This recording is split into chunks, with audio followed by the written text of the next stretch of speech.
لو بتفكر تشتري عربية زيرو فأنا أنصحك تستنى شوية الفترة اللي جاية. واحد، احنا عندنا شركة السويدي بتفتح مصنع لتجميع السيارات بروتون في مصر، وده بالشراكة مع شركة عز العرب.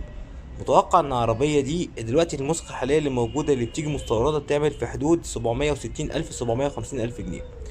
عند طرح التجميع المحلي متوقع تنزل لها في حدود 200 250 ألف جنيه، وده بطبيعة الحال هيشد سوق العربيات لتحت شوية. يعني نيسان صاني بدل ما هي ب 700 مثلا 25 ألف و750 ألف، ووصلت مرة قبل كده فاكرين لما نيسان عدت المليون، لا انسى الأرقام دي خالص، وممكن تجيبها بالسعر الرسمي وعليها خصم كمان.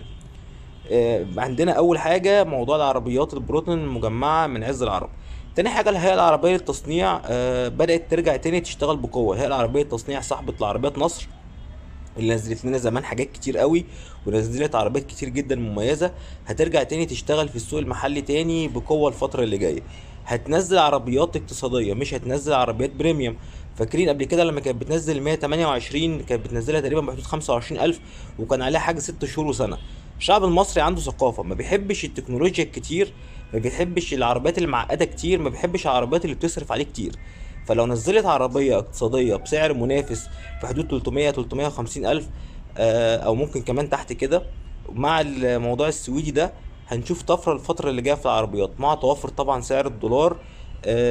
دلوقتي البنوك بدأت تفتح اعتمادات جديدة للدولار، مع ان الكلام قبل كده قلنا مليون مرة ان مفيش حاجة اسمها تعويم، وفي طفرة رهيبة في سعر الصرف هتحصل الفترة اللي جاية.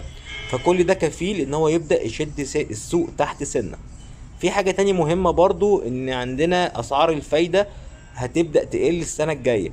دلوقتي انت بتقترض فايدة العربيات، ممكن الفايدة معاك توصل ل20% و22%، واقل فايدة شفتها 19%.